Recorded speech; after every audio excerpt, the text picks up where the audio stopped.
My name is St. Francis Delaware Sales. My approach towards people and things were gentle as well as firm.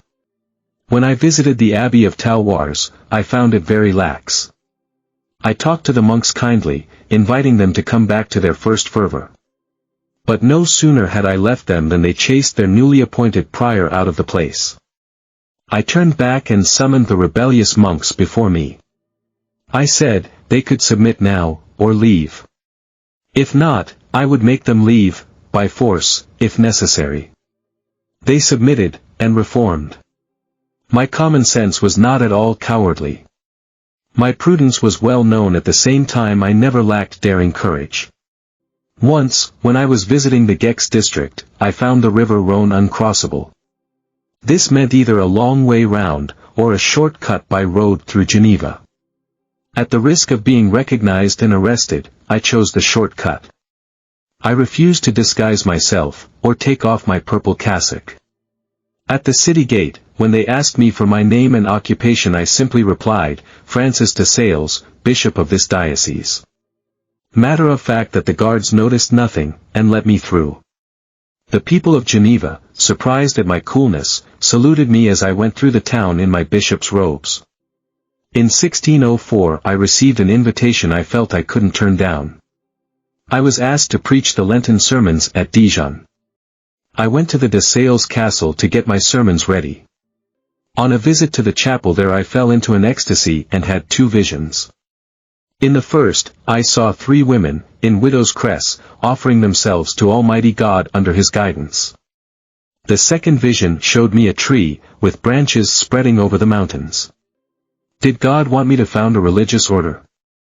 I had not the slightest idea of such a thing until now. At Dijon, I began His Lenten sermons. On the third day, I noticed among the congregation a young lady, just like one of the women in my vision. I made inquiries, and found she was the sister of Monseigneur Fremiot, the Archbishop of Bourges. Her husband, the Baron de Chantal, had been killed accidentally while hunting, leaving her with 4 young children to bring up. Her father, the President of the Parliament, had told her all about me, and she had come to Dijon especially to hear me. When Lent was over, the elder men of the city brought me a gold-plated dinner service and a valuable sapphire ring, to show me their appreciation. I thanked them but refused their present.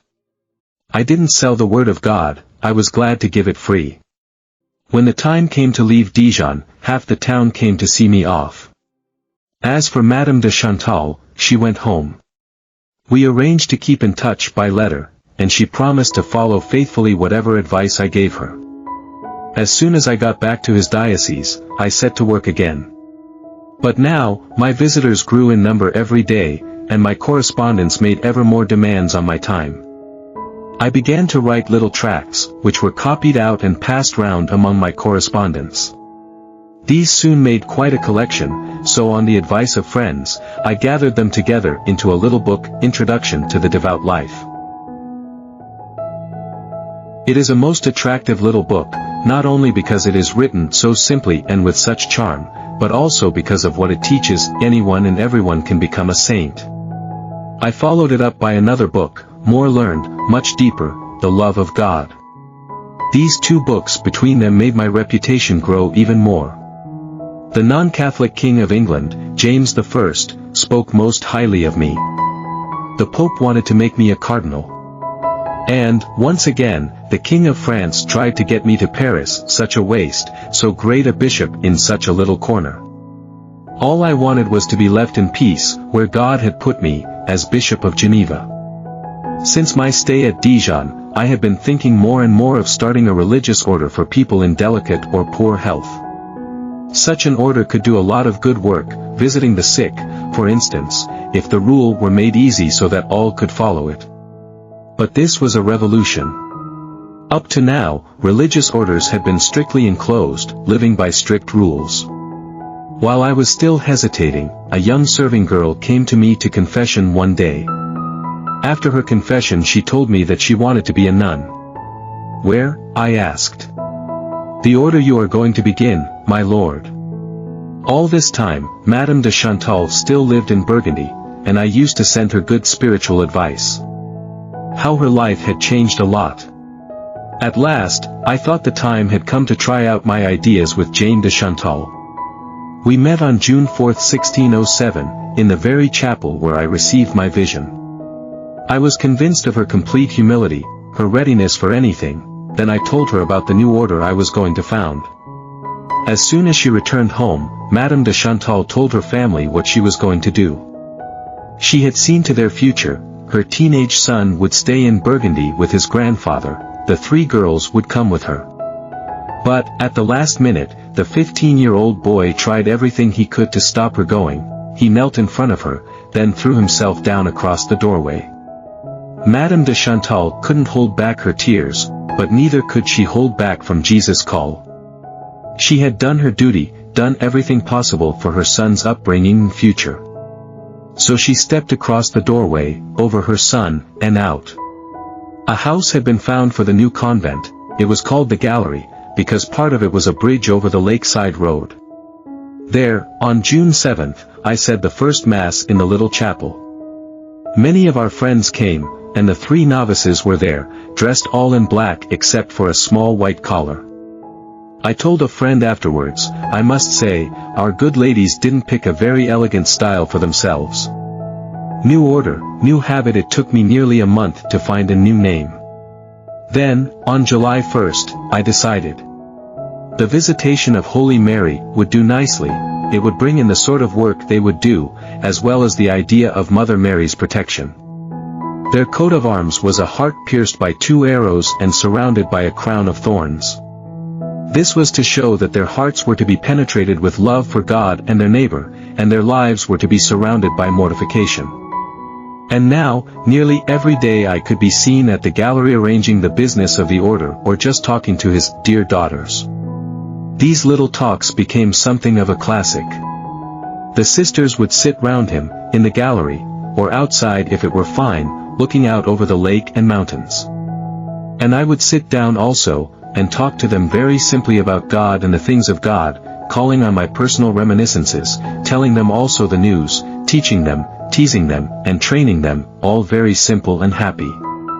So, gradually in this homely way their rule grew and took shape. One day, for example, a little bird which I had allowed them to keep escaped from its cage. There was such a commotion. The sisters were so upset that the time for their office went by unnoticed. That evening, an addition was made to the rule: the sisters ought not to keep birds or animals as pets. Yet I was wise enough to take into account the many different ways of keeping the great rule, to love God. One young postulant found it very hard to give up wearing her earrings. I allowed her to keep them, and very soon, of her own accord, she stopped wearing them. Another sister was weighed down with a multitude of scapulars, medals and confraternities. I told her to scrap them.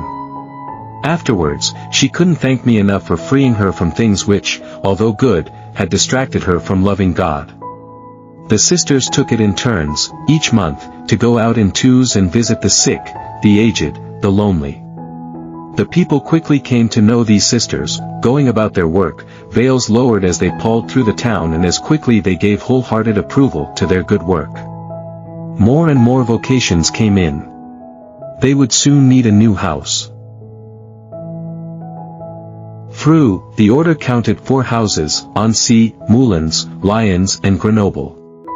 These were not grouped under a superior general, as with other orders, but were independent. Annecy was honored as the mother house, however, under the title of Holy Source. The Duke of Savoy took a suspicious view of my missionary journeys. He prevented me from going to Paris, Lyons, and other places, and forbade me to leave the country. Thinking that I would be on their side because of this shabby treatment, some of the Duke's barons now rebelled against him and set siege to the town of Annecy. When I refused to join them and stayed loyal to my civil superior, the barons turned to threats and reminded me that the little garrison could not resist for very long. I stood firm. My enemies can do what they like to harm me. I remain in God's hands. Fortunately, the town was freed only 5 days later, when reinforcements arrived from the Duke.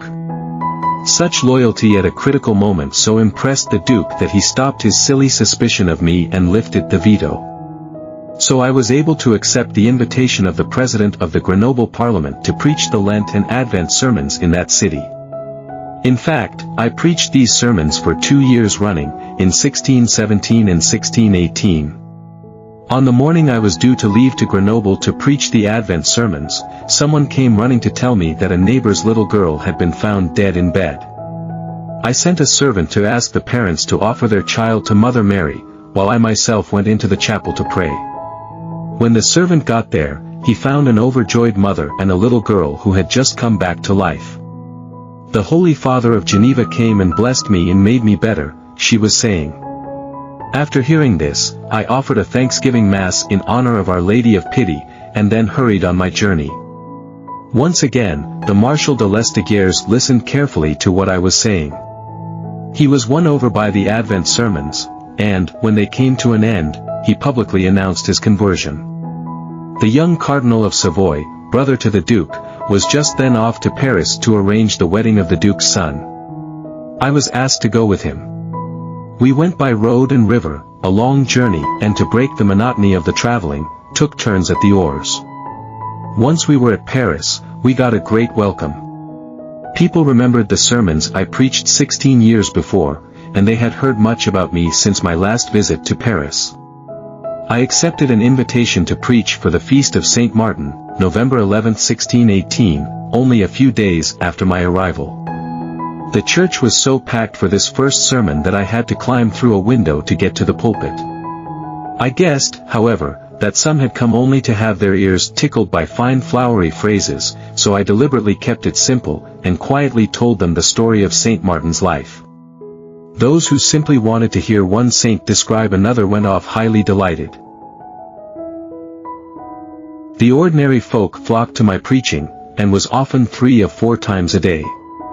One of my regular listeners gave the reason: when the Bishop of Geneva preaches, the Gospel teaches. The man who said this was soon to become a great friend of me, and was later to be known all over Paris as Monsieur Vincent. Simple priest and teacher. Footnote: now known to the world as St. Vincent Delaware Paul. The Monseigneur and the Monsieur soon met. Vincent came to me to ask my advice, and the two of us became friends immediately. I entrusted Vincent with the first convent of the Visitation at Paris. It was Vincent, a few years later, who succeeded where my original plan had failed. His order was called Daughters of Charity Nuns with vows, but without a strict enclosure, able to go out and care for the sick and the poor. And he was able to avoid the opposition that I met by calling his nuns the good girls of the parish instead of sisters. Mother Angelique Arnauld, the abbess of Port Royal, also heard of me and asked me to help her reform the convent. I came and talked to the nuns, and the abbess was so impressed by the peace and calmness which shone from me that she plucked up courage to talk about herself. I did manage to bring some peace and serenity to this impetuous and troubled soul, but it did not last. Shortly afterwards, the convent became the center of Jansenism, a hotbed of heresy. Busy with my pastoral duties, I had little time for the court activities, to the great surprise of Bishop Richelieu, who had come there only in order to make his name. He and myself talked about the work of a bishop. His diocese was too small for him. He wanted court life and political power, unlike me, who could hardly wait to get back to my diocese and my people, whom I loved so much. I convinced him that a bishop's place was in his diocese, and Richelieu did return there for a short time. When my visit to Paris was coming to an end, Louis XIII and many others tried to keep me in the capital. Though they used every excuse, the money I could get, the pastoral work I could do, the diplomatic work I could help in, they could not move me. All I wanted was to return to my little diocese, and I would never leave it again. I had not been well for some time now. Several times during my visit I had been forced to take to my bed. In fact, I was old before my time, and I knew it. And so, once the wedding between Princess Christine of France and the future Duke of Savoy was arranged, I set off home, together with the Cardinal of Savoy and the young princess. Once more I was now shepherd in the midst of my own flock. How glad I was to be back, still very busy, but in a peaceful and well-organized pastoral life. My energies were flagging, so, at the request of Princess Christine, the chaplain of the court of Savoy was appointed as my coadjutor and assistant. It was my own brother, John Francis de Sales. I was grateful for the help the Pope had given me, and handed over as much as I could to my brother Francis himself would not be idle, but I would now have more time to pray, more leisure to write those books I had wanted to write for past few years. Near Annecy, overlooking the lake, there was an old hermitage. Saint Germain had lived there in times past, and it would do very well for me, for it was unspoiled, remote, and quiet. The chapel was put in order, a few pieces of furniture were delivered, and I was all ready to retire. And at that very moment, the newly elected Pope appointed me as his representative to preside at the chapter meeting of the Feuilant Fathers at Pignerol. It was a hard journey, over the Alps, but I obeyed without any hesitation. I was so weary, however, that the journey took many stages, and the 3 weeks meeting weakened me so much that I suffered a stroke. When the chapter was over, I set off home once again. But this time I was so feeble the journey took even longer. I had just returned, and had hardly settled down again when another demand came to me. The Duke of Savoy and his court were going to Avignon to pay their respects to the King of France. I was to go with them. I could have pleaded my illness, my fatigue. My friends wanted me to do this, and certainly the Duke would have understood and excused me. All Francis would say was, "Never mind that. We must go where God calls us." I had no illusions, however, and guessed that I would never return from this journey. So I made my will, put all the official documents in order and gave them to my coadjutor, and then prepared to leave Annecy. But first, I would go to see my dear daughters at the Visitation Convent. I said my last Mass there on November 9, 1622, and gave the sisters this parting advice. My dear daughters, my wish for you is that God should be your only desire, losing him your only fear. Having him forever your only ambition. The poor sisters were in floods of tears, so I cut short my goodbyes. But as I was going out, I told the sister at the door, who couldn't bear to think of the parting. We shall have a rendezvous in eternity very soon. And in fact she died a few months later. The first stages of my last journey were by boat over the river Rhone, and at each halt I had to speak to the crowds of people who gathered round me and clamored for my blessing. How I would like to escape all this fuss. I said, but it would be wrong to dodge it by making myself look ridiculous. Putting on airs is against Christian simplicity. Before finishing our journey by road, the court had a few days feasting, but I avoided this as much as I could. At Lyons, the Visitation Sisters were delighted to welcome me, their father. But the only lodging they could offer was the gardener's cottage, badly furnished, cold, and with a smoky chimney. For me, this was enough. I turned down several offers of better places. I was near my daughters here, and this was a good enough place to die in.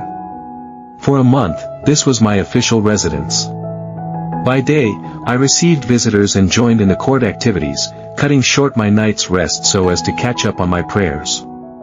This was all I wanted now, to be left alone, so that I could pray. I was utterly worn out, I needed rest and quiet. But still I gave myself to others, unwilling to disappoint them. One day, my visitors pointed out that my door was open and I might catch cold. I got up to close the door but came straight back. There's quite a crowd of youngsters outside, and their little faces looked up to me, so bright and interested that I couldn't bring myself to shut the door in their face.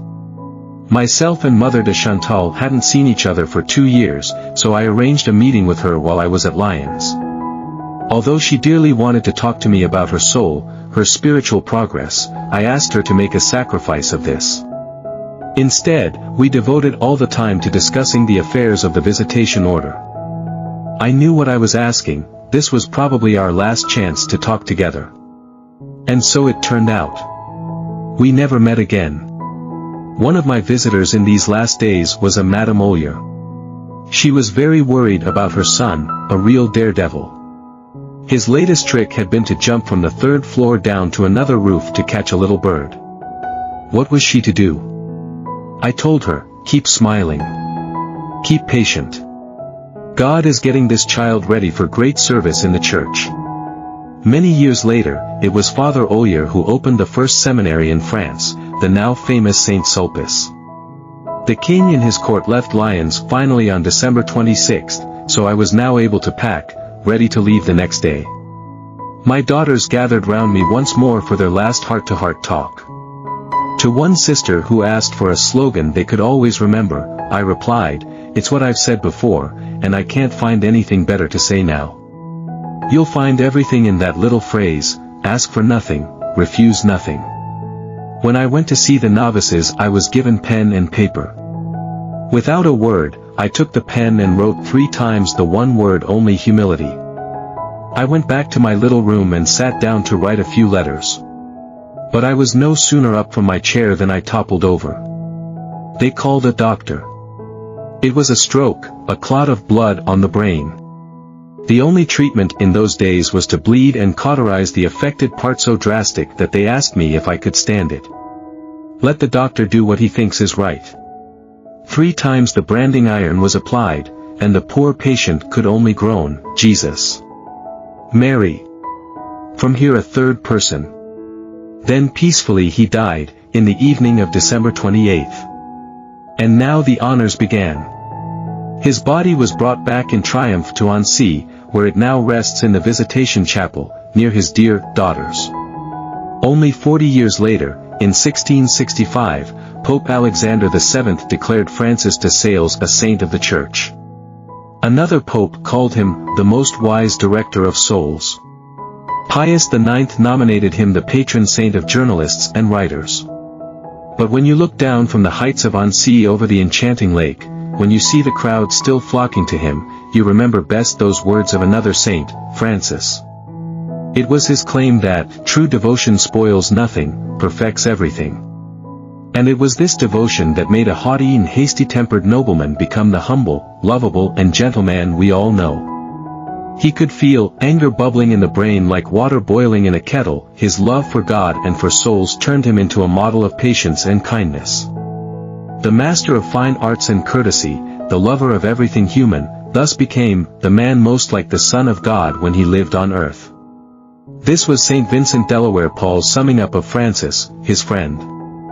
This is not a saint to frighten you, to put you off. Francis charms and attracts you into being a better Christian and a better human being and shows how it can be done. The secret of his life is simple, therefore all, wherever God puts you, do all for love. No matter what pickle you are in. Love takes the vinegar out of it. So the story ends. But the lesson lives on. It isn't often we can do great things for God, but we can always do little things with great love. Then peacefully he died in the evening of December 28th. And now the honors began. His body was brought back to triumph to Annecy, where it now rests in the Visitation Chapel near his dear daughters. Only 40 years later, in 1665, Pope Alexander VII declared Francis de Sales a saint of the Church. Another pope called him the most wise director of souls, and Pius IX nominated him the patron saint of journalists and writers. But when you look down from the heights of Annecy over the enchanting lake, when you see the crowds still flocking to him, you remember best those words of another saint, Francis. It was his claim that true devotion spoils nothing and perfects everything. And now it was this devotion that made a haughty and hasty-tempered nobleman become the humble, lovable, and gentle man we all know. He could feel anger bubbling in the brain like water boiling in a kettle. His love for God and for souls turned him into a model of patience and kindness.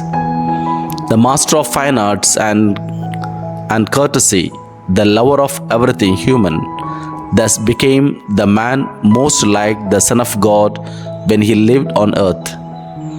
This was St. Vincent de Paul's summing up of Francis his friend.